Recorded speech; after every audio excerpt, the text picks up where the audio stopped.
Bonjour à toutes et à tous de Louisville, Kentucky, le cœur de la francophonie de nos imaginations. Nous sommes vos hôtes, Jim et Patrick. Ah oui, bien sûr. Nous parlons aussi français ici. Nous sommes parfois d'ici ou d'ailleurs.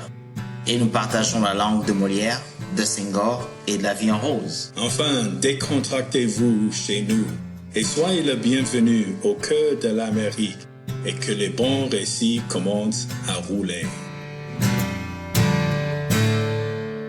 Bonjour tout le monde.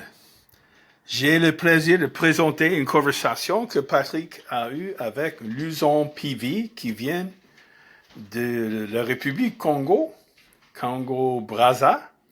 Et bien sûr, Patrick vient du Congo-Kinshasa, de RDC.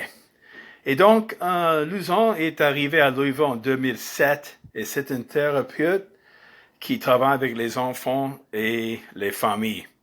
Luzon a à peu près le même défi, le même point de vue, le même désir que Patrick de garder son français après tant d'années. Et donc, c'est intéressant, je sais que ça fascine Patrick, et bien, Luzon partage, il vient de pays juste à côté de Patrick, et ça me fait toujours plaisir de voir Patrick en causant avec un homologue africain, et dans ce cas, un homologue congolais de juste de côté, le pays à côté. Et donc, écoutons.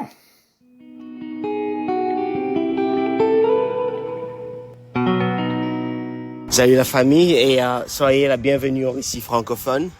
Ici, c'est Patrick. Alors, j'ai notre invité qui s'appelle Luzon Pivi, il est de Congo-Brazzaville. Et on va un peu discuter ici. Nous sommes à côté de Iroquois Park, dans un community coffee qui s'appelle le Well. Alors, je voudrais que tu te présentes à nos auditeurs, Luzon. Bonjour, c'est Luzon Pivi, comme a dit Patrick, je suis du Congo-Brazzaville, j'habite ici à Louisville depuis mai 2007. Ici à Louisville, je travaille en tant que thérapeute avec les enfants et leurs familles. Et donc voilà. Alors, Luzon, c'est vraiment, je suis content de l'opportunité que tu nous donnes. Ici, nous parlons de la francophonie, nous parlons de l'expérience de francophone à Kentucky, ici aux États-Unis également. Mais avant que l'on commence, je voudrais d'abord parler de Brazzaville parce que bon, moi j'ai vécu à Kinshasa, juste à côté de Brazza. Et quand je me rappelle de mon expérience à Brazzaville, à Poto-Poto, à Mungali, c'est le coupé-coupé. Est-ce que tu peux dire à nos auditeurs c'est quoi coupé-coupé? Ben, le coupé, c'est, je dirais, pour moi, c'est du paradis, hein. C'est de la viande. Je n'ai jamais su le secret derrière le coupé, mais je sais que c'est une viande qui est préparée sur une forme de barbecue dehors et c'est bien fumé, accompagné avec un peu de piment, un peu de mayonnaise et un peu de manioc aussi. Donc vraiment le coupé, c'est pour beaucoup de Brazzavillois, moi qui suis de Brazzaville mais qui a grandi à Pointe-Noire, c'est la même chose, c'est le coupé, c'est parfait. Moi, mon expérience avec le coupé, c'était avec du pain et avec le ngok. Je pense que toi tu étais un peu trop jeune. Le ngok, c'est un genre de bière lager, bière léger qui se vend aussi au Congo-Brazzaville. Mais évidemment, nous sommes ici pour parler un peu de ton expérience en tant que francophone. Évidemment, dis-moi un peu comment est-ce que toi tu t'es ajusté en arrivant ici en tant que francophone qui a immigré aux États-Unis. Ben, un peu comme tout francophone, c'était pas facile d'abord au début. Donc, il fallait trouver une communauté francophone ici. Je me rappelle que pour un bon bout de temps, il n'y avait pas vraiment beaucoup de gens qui parlaient français. Mais après, on a eu une famille de Brazzaville qui a beaucoup aidé. Ils étaient aussi des francophones. Mais souvent, on trouvait souvent des francophones à l'école. Parfois, à la télé, je me rappelle quand il y avait une émission américaine, mais et qu'ils avaient un épisode, par exemple, en français, ma sœur et moi, on se mettait à suivre. On était très contents de retrouver le français. Mais c'est un peu ça, quoi. Donc, cette difficulté de trouver des francophones, mais après ça s'ajustait petit à petit. C'est ça. En 2007, j'imagine que Louisville était un peu différent par rapport à la communauté internationale. Moi, je suis arrivé en 2003 et j'ai visité Louisville en 2003, mais il n'y avait pas vraiment une grande communauté internationale. Et toi, en tant que Louisvillien, aussi Brazzavillois, parle-moi un peu de ce que tu observes, de la manière dont les choses sont en train d'évoluer ici à Louisville, parce que tu es ici depuis 2007. Ouais. Oui, je dirais que les choses ont vraiment évolué. On commence à avoir... Il y a toujours eu une communauté internationale, mais pas aussi grande qu'elle est aujourd'hui. Donc, nous avons bien sûr les Congolais, nous avons les gens un peu de partout dans l'Afrique. Et ça grandit petit à petit. Il y a des comment on appelle ça, des enfants qui apprennent le français et tout ça là. Il y a des familles et tout ça là. Donc, je dirais que ça avance petit à petit. C'est une plus grande communauté qu'avant. Et moi, je me rappelle quand j'étais arrivé ici, la communauté était plus réservée dans... Il y avait la communauté de Kinshasa, mais aujourd'hui, c'est une communauté la communauté africaine, je dirais, est plus grande qu'avant, en tout cas. Donc, c'est ça. Même moi, je suis arrivé, en fait, je me suis installé ici en 2015. Et en m'installant, bon, j'avais toujours cette question-là que je me posais sur est-ce qu'il y aurait une communauté internationale. Mais entre 2015 et maintenant, 2024, c'est comme s'il y a vraiment beaucoup de choses qui ont changé. Et il y a une question qu'on me pose souvent, pourquoi est-ce qu'il n'y a pas autant de restaurants africains ici à Louisville? Oh, je dirais le contraire. Il y a des restaurants africains. Il y a beaucoup de restaurants africains, je dirais. J'en connais un peu. Machallah, je connais Eden and Kissy. Je connais Queen of Sheba. Je dirais qu'il y a des restaurants africains, mais je pense que le problème parfois c'est le manque de comment on appelle ça, de advertisement, le manque de communiquer cette information. Je pense que c'est ça le problème. Mais sinon, il y en a. Si on cherche sur Google, on type African restaurant near me, ça va sortir. Et il y en a. Ok. Mais je me rends compte qu'évidemment, tu parles effectivement bien. Tu avais quel âge lorsque tu es arrivé? J'avais 14 ans, je m'apprêtais à avoir mes 15 ans. Et comment est-ce que tu as fait pour maintenir le français? Ben, la famille m'a beaucoup aidé. Quand je suis arrivé ici avec ma sœur, il y avait déjà mon père ici, il y avait ma belle-mère. Donc ces deux-là déjà parlaient bien français, évidemment. Et donc ça nous a aidé à maintenir, ça m'a aidé à maintenir mon français. Mais aussi la communauté en Afrique. En arrivant ici, il fallait toujours garder le contact avec la famille en Afrique. Et donc, évidemment, ça se passait en français. Et donc, et je pense aussi qu'il y a une étude, je sais pas l'étude, mais qui dit qu'il y a un certain âge, quand tu arrives, quand tu apprends une nouvelle langue, tu vas pas perdre ton accent, tu vas pas sûrement oublier la langue, ta langue d'enfance. Donc, je pense que tous ces facteurs-là, on peut contribuer. Mais aussi les films français.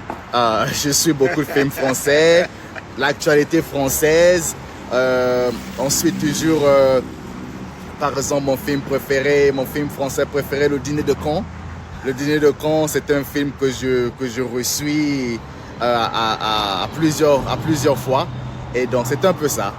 Voilà. Oui, même dans mon cas, c'est ce que je fais. Je me suis mis à rencontrer les gens, à parler. et la musique, les films aussi, c'était important pour moi. Mais parlons un peu de la communauté ici. En arrivant, tu as pu tisser des relations avec d'autres personnes, des gens de la francophonie. Quels sont à part Congo-Kinshasa, Congo-Brazzaville, quels sont les autres francophones que toi tu as rencontrés ici à Louisville? Ben, ici à Louisville, j'ai rencontré des Togolais, j'ai rencontré des Sénégalais, j'ai rencontré des Français. Et je dirais que... Et j'ai aussi j'ai un ami marocain. J'ai un ami marocain avec qui nous parlons français de temps en temps. Oui, c'est la plupart des gens que j'ai rencontrés ici à Louisville qui m'ont aussi aidé à maintenir le français. Non, moi, je pose ces questions-là parce que lorsque nous on parle avec des personnes qui sont d'ailleurs, nous leur disons que nous sommes récits francophones ici à Louisville, Kentucky. La première des choses qu'on nous pose, c'est est-ce qu'il y a des gens qui parlent français là-bas? Alors, il y a cette difficulté de vouloir imaginer que dans ces coins de Kentucky, dans le sud des États-Unis, il y a, bon, je ne veux pas dire une communauté vibrante de la francophonie, du moins il y a de poches de personnes qui parlent français ici.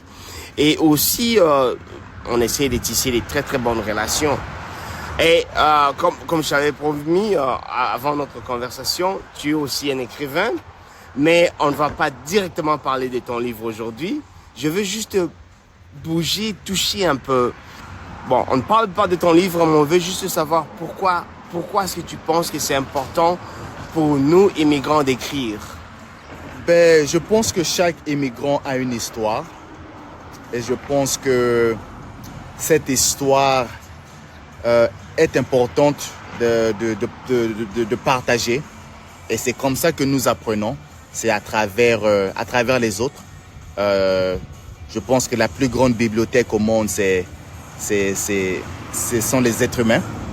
Et donc, en tant qu'immigrants, je crois que c'est important pour nous de partager cette histoire, de montrer à la prochaine génération que oui, on arrive ici, oui, que il y a des difficultés, mais avec du travail, on peut s'en sortir. Donc, et c'est la tradition africaine de partager le savoir oralement, mais aussi en écrivant. Et bien, tu portes beaucoup de chapeaux. Tu es écrivain, mais tu es aussi thérapeute.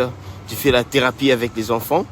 Est-ce que tu peux dire à nos auditeurs comment est-ce que tu t'es retrouvé dans le monde de la thérapie et pourquoi est-ce que tu as choisi de travailler particulièrement avec les enfants?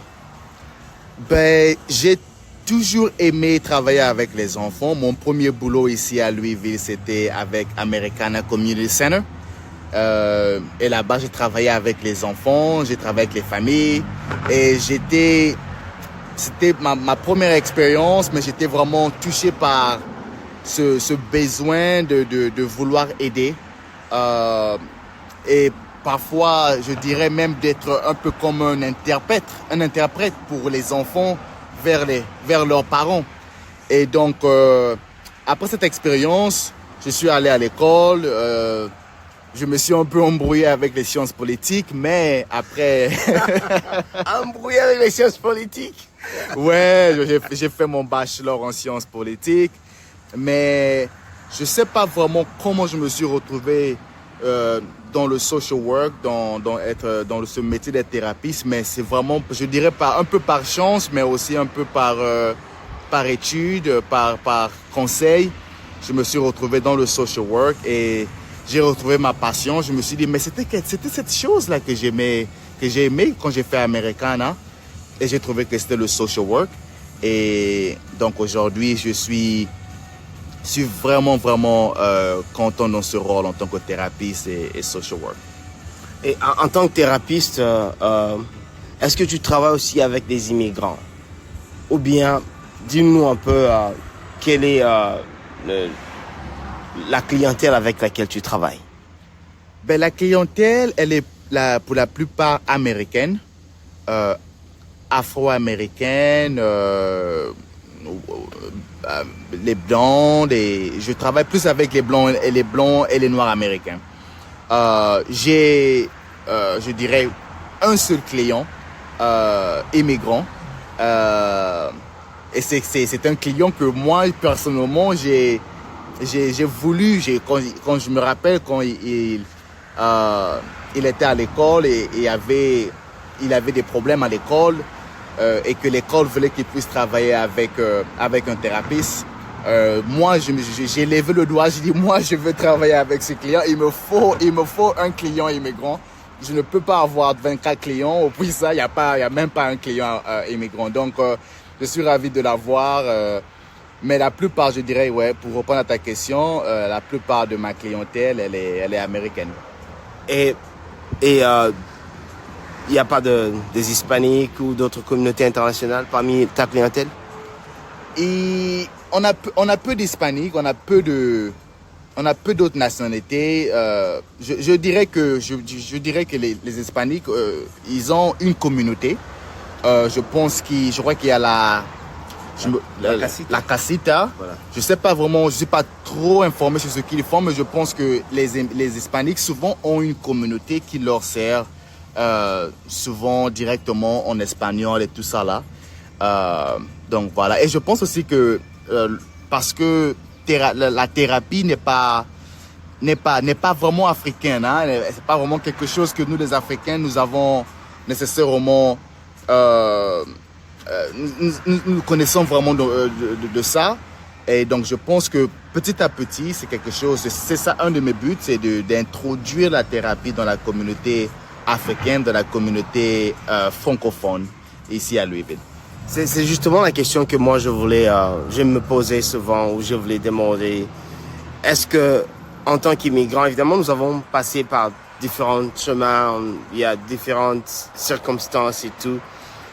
Est-ce que nous avons besoin de... nous avons besoin de thérapeutes? C'est la question que tu peux se poser. Ben, je dirais que... Je crois qu'il faut on doit d'abord comprendre c'est quoi un thérapeute. Un thérapeute n'a pas besoin d'être une personne professionnelle. Un thérapeute, c'est quelqu'un avec qui tu peux parler, avec qui tu peux avoir une conversation, et cette personne peut te répondre d'une manière qui n'est pas condescendante, qui n'est pas d'une manière qui est bonne. De bonne manière, je dirais. C'est juste que c'est juste qu'un thérapeute, c'est quelqu'un qui est parti à l'école et qui a appris ces outils de communication, ces outils de comprendre, et c'est tout. Mais le thérapeute peut être, ça peut être la femme, ça peut être le mari, ça peut être papa, ça peut être maman, ça peut être un ami très cher qui sait prendre le temps de te comprendre, de t'entendre et de te laisser parler sans opinion contraire à ce que tu dis. Okay. Mais évidemment, moi je dirais que considérant certains événements que la plupart des immigrants sont passés, considérant le fait même d'émigrer, il y a un peu de traumatisme, n'est-ce pas? La difficulté de s'engager, de s'intégrer plutôt. Ça pose un peu de traumatisme. Je pense qu'il y a une place pour la thérapie chez nous. Et quels sont les tabous que toi tu penses qui bloquent un peu, surtout les Africains, de consulter avec les thérapeutes? Ben, je pense que le premier tabou, c'est, tu vois, on a souvent tendance à croire que si tu as une thérapie, ça veut dire que tu es fou mentalement. C'est directement relié à la folie, comme on dit chez nous au Congo. Donc, je pense que ça, c'est le premier tabou. Le deuxième tabou, c'est aussi ce manque de vouloir partager ses problèmes avec quelqu'un qu'on ne connaît pas.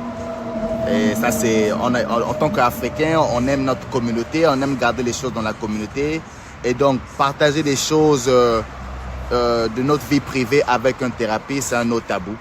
Mais je pense que le premier tabou, c'est quelque chose qui fait plus du mal. Mais ce qu'on doit comprendre, c'est que juste que comme la santé physique, tu peux avoir mal au doigt, tu peux avoir mal au ventre, mais c'est la même chose aussi avec la santé mentale. C'est important de se soigner complètement, mentalement, physiquement, spirituellement, et voilà. Alors là, nous écoutons Luzon Pivi, qui est notre thérapeute africain. Je suis vraiment, vraiment heureux que tu nous aies donné ce temps ici au Récit francophone de parler avec toi. Alors, un dernier mot de la fin. Ben, je suis ravi d'être ici avec toi, Patrick. Je compte vraiment sur cet engagement de trouver plus de poches francophones ici à Louisville et peut-être prendre toutes ces poches francophones et les mettre ensemble pour créer un pantalon.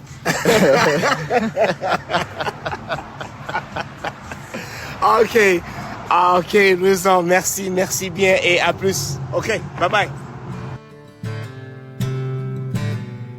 On vous remercie d'avoir passé un bon moment chaleureux avec nous aujourd'hui.